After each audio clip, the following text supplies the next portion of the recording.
The world is undergoing one of the most profound transformations in modern history, not through a single dramatic collapse or a decisive global war, but through a slow, relentless erosion of the old order. Wars, trade conflicts, sanctions, energy crises, and shifting alliances are not isolated events. They are symptoms of a much larger shift. A historic redistribution of power is underway, moving from a West-dominated system to a fragmented, multipolar world where influence is spread, contested, and constantly renegotiated.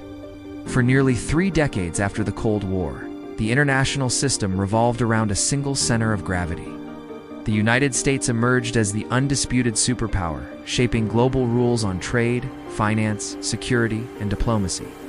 Institutions like NATO, the IMF, the World Bank, and the WTO reflected this reality. The dollar became the backbone of the global economy. American military power guaranteed security, while globalization, largely designed by the West, tied the world together under a shared framework. But the unipolar moment was always temporary. The very system that sustained Western dominance also enabled the rise of new powers.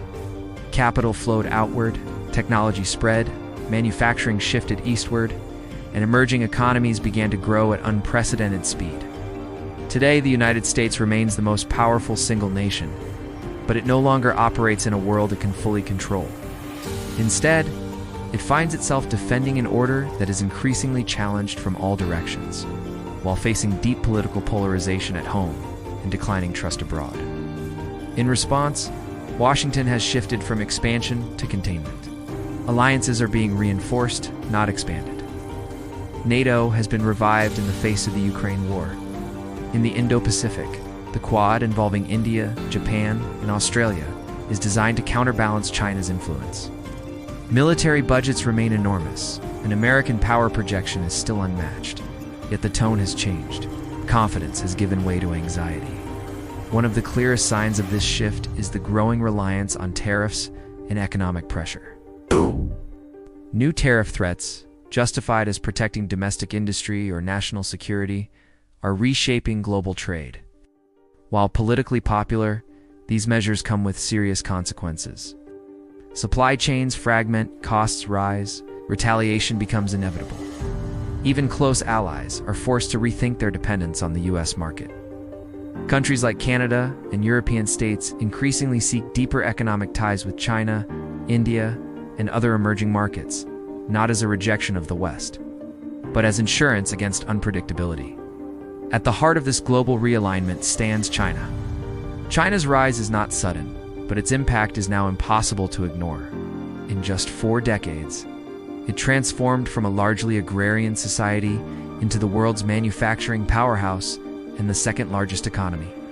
But Beijing's ambitions go far beyond growth. Through the Belt and Road Initiative, China has extended its reach across Asia, Africa, the Middle East, and parts of Europe, financing ports, railways, energy networks, and digital infrastructure. These projects are not merely economic. They reshape political loyalties and long-term dependencies. Unlike the United States, China does not frame its influence in ideological terms. It offers development without lectures, investment without governance conditions. For many countries in the global South, this model is not only attractive, it feels respectful. But to the West, China represents something far more unsettling.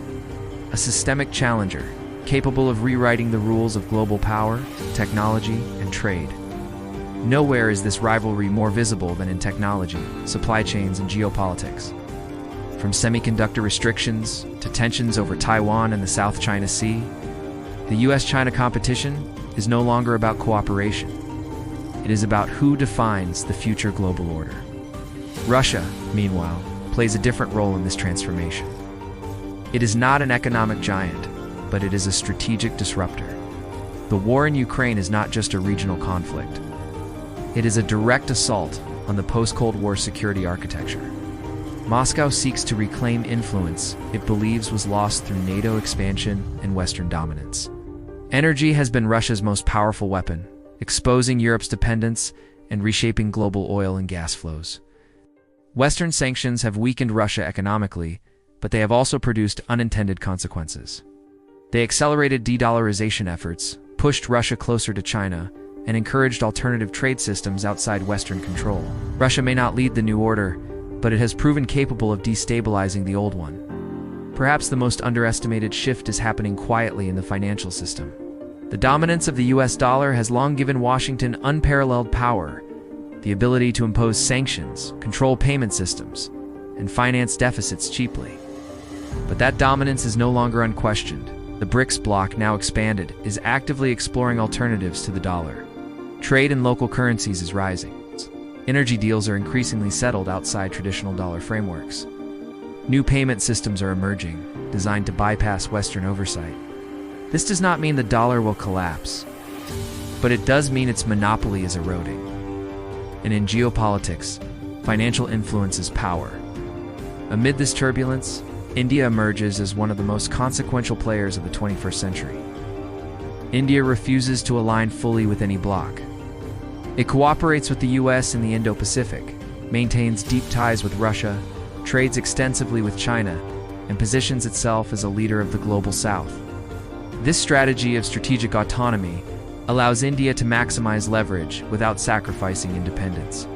With its population size, economic growth, technological ambitions, and geographic position, India is no longer an emerging power.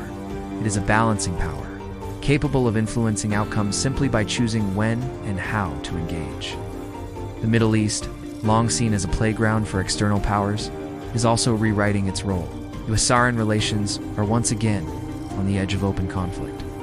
Proxy wars, sanctions, naval confrontations, and regional escalation keep tensions dangerously high. Yet the region is no longer defined solely by confrontation. Saudi Arabia, Iran, and Gulf states are diversifying partnerships, strengthening ties with China and Russia, while maintaining selective engagement with the West. Long-standing alliances are being recalibrated, not abandoned. At the same time, ongoing crises from Gaza to Yemen have exposed the limits of Western influence and the absence of a unified global response. Regional diplomacy, once unimaginable, is now a survival strategy. The Middle East is shifting from dependence to strategic hedging, carving out autonomy in a fragmented world. Europe, too, is awakening to a new reality. The Ukraine war shattered decades of assumptions about peace and security. Energy dependence, military weakness, and economic vulnerability forced the European Union to rethink its future. While remaining aligned with the US, Europe increasingly seeks strategic sovereignty in defense, energy, and trade. The EU's growing engagement with India and Asia reflects a recognition that the world's economic and political center of gravity is moving eastward. What makes this moment especially dangerous is not competition itself, but uncertainty. The old rules are fading, and the new ones are not yet written. Power is no longer centralized. Alliances are fluid. Institutions struggle to keep pace with reality. We are entering an era where miscalculation is more likely. Escalation is faster, and global governance is weaker. This is not the collapse of the world order, it is its transition. But history shows that such transitions are rarely peaceful. Whether this shift leads to cooperation or conflict will depend on diplomacy, restraint, and the ability of rising and declining powers alike to accept compromise. The old world is slipping away. The new one is being forged in real time. The struggle to shape it has already begun.